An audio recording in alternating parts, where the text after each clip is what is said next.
CPI ವತಿಯಿಂದ ರಾಜ್ಯದಾದ್ಯಂತ ಜನಾಂದೋಲನ. ಮೂರು ಪಕ್ಷಗಳು ಕಾರ್ಮಿಕರ ಸಮಸ್ಯೆಗಳು ಈಡೇರಿಸಿಲ್ಲ ಎಂದು ಆಕ್ರೋಶ. ಕಾಂಗ್ರೆಸ್ ಪಕ್ಷ ಅದಕ್ಕೆ ಸಿದ್ದರಾಮಯ್ಯನವರು ಮುಖ್ಯಮಂತ್ರಿ, ಡಿ.ಕೆ. ಶಿವಕುಮಾರ್ ಅವರು ಉಪಮುಖ್ಯಮಂತ್ರಿ, ನಿಮ್ಮ ಚಳ್ಳಕೆರೆ ಅವರೇ ರಘುಮೂರ್ತಿ ಅವರು ಶಾಸಕರು. ಇನ್ನು ಎರಡನೇ ರಾಜಕೀಯ ಪಕ್ಷ ಬಿಜೆಪಿ. ಬಿಜೆಪಿ ಕೇಂದ್ರದಲ್ಲಿ ಅಧಿಕಾರದಲ್ಲಿದೆ. ಪ್ರಧಾನಮಂತ್ರಿ ನರೇಂದ್ರ ಮೋದಿ ಅವರಿದ್ದಾರೆ, ಯಡಿಯೂರಪ್ಪ ಇದ್ದಾರೆ, ಅವ್ರ ಮಕ್ಕಳುಗಳಿದ್ದಾರೆ. ಇನ್ನ ಮೂರನೇದು ಜನತಾದಳ. ಜನತಾದಳ ದೇವೇಗೌಡರ ಪಕ್ಷ, ಕುಮಾರಸ್ವಾಮಿ ಪಕ್ಷ, ನಿಖಿಲ್ ಕುಮಾರಸ್ವಾಮಿ ಪಕ್ಷ.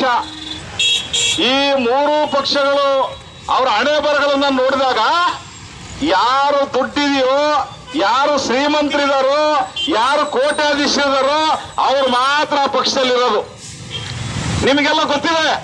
ಇಲ್ಲಿನೂ ಕೂಡ ಇಲ್ಲಿದ್ದಂತ ಪಪ್ಪಿ ಅವ್ರನ್ನ ಮೇಲೆ ರೈಡ್ ಆಯ್ತು.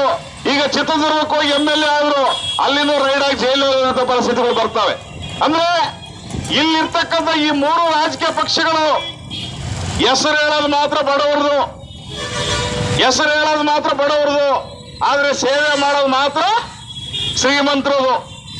ಅಮಾಲ್ಯ ಕಾರ್ಮಿಕರ ಬಗ್ಗೆ ಮಾತಾಡಲ್ಲ ಅವರು. ಹೋಟೆಲ್ ಕಾರ್ಮಿಕರ ಬಗ್ಗೆ ಓಟ್ ಹಾಕ್ಸ್ಕೋಬೇಕಾದ್ರೆ ಮಾತ್ರ ಎಲ್ಲರೂ ಬಡವರ ಬಗ್ಗೆ ಮಾತಾಡ್ತಾರೆ. ನೀವು ಅಮಾಲಿ ಮಾಡ್ತಾ ಇದ್ರು, ಮೂಟೆ ಮಾಡ್ತಾ ಇದ್ರು, ಬಂದು ಕೈ ಮುಗಿತಾರೆ. ಆದ್ರೆ ಎದ್ದು ಹೋದ್ಮೇಲೆ ನೀವು ಅವ್ರ ಮನೆಗೆ ಹೋಗಿ ನಿಂತ್ಕೊಂಡ್ರು ನಾಯಿ ಇಟ್ಟಿರ್ತಾರೆ, ನೀವು ಅವ್ರು ಮಾತಾಡಂಗಿಲ್ಲ. ಯಾಕಿದು ಅಂದ್ರೆ ಇವತ್ತು ನಮ್ಮ ಓಟನ್ನ ತಗೊಳಕ್ಕೆ ಇವರು ನಮ್ ಜನ ಇದ್ದಾರೆ, ಆದ್ರೆ ನಮ್ಮ ಸಮಸ್ಯೆ ಇತ್ಯರ್ಥ ಮಾಡೋಕ್ ಜನ ಇಲ್ಲ. ಇವತ್ತು ನೋಡಿ ನರೇಂದ್ರ ಮೋದಿ ಅವರು ನಿನ್ನೆ ಕರ್ನಾಟಕಕ್ಕೆ ಬಂದೋದ್ರು, ಉಡುಪಿಗೆ ಬಂದೋದ್ರು, ಅವರಿಗೆ ಕಾನೂನು ತಿದ್ದುಪಡಿ ಮಾಡಿದ್ದಾರೆ. ನರೇಂದ್ರ ಮೋದಿ ಅವರು ಇವತ್ತು